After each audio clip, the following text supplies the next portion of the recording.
A new study came out, and I think it's called the Brattle Group, pretty respected group, found that 60% of Alaska has wholly inadequate telecommunications. 16,000 census blocks in Alaska have no wireline broadband service or no wireless service whatsoever.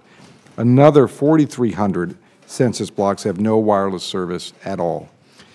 To get just to 3G, forget 4G, I know that's the goal, just to get to 3G in Alaska is $250 million of investment. So we have significant investment needs. And now, Mr. Chairman, I'm going to ask you a couple questions in regards to two recent ones. I know you just finished, I think it was Order 6, and one of the issues that, I think it was in Order 6 that came out, and let me just kind of state it here.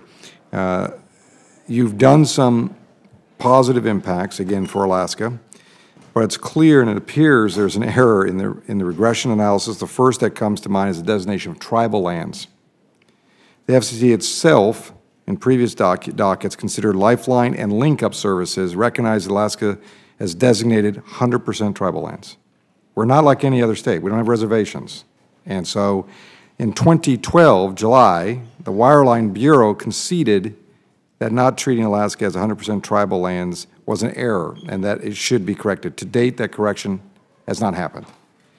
What's more disturbing is the most recent arbitrary designations. I mean, the North Slope, 23% tribal. Well, where do you come up with the data to back that up? Because being born and raised, I'm going to tell you, and I know Commissioner Pai is going up North Slope. They're going to be anxious to talk to you about what tribal land is, and I'll come to you because you had some commentary, which I appreciated. I don't know how you come up with these designations.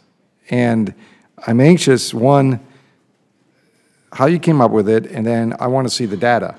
Because I'm going to tell you, I'll be surprised that the FCC understands, no disrespect to all of you and your staff, what tribal lands are. And 23% of the North Slope Borough, as one example, is not tribal land. The whole area is tribal land. And obviously, to be very frank, I'm a little agitated because it has offended many of my constituents in Alaska how an agency can determine what tribal land is. When you already have one of the bureaus saying they made an error, it should be 100%. So, Mr. Chairman, how do you respond to that? And then I want to get the data, and I hope it comes from somewhere, wherever that somewhere is.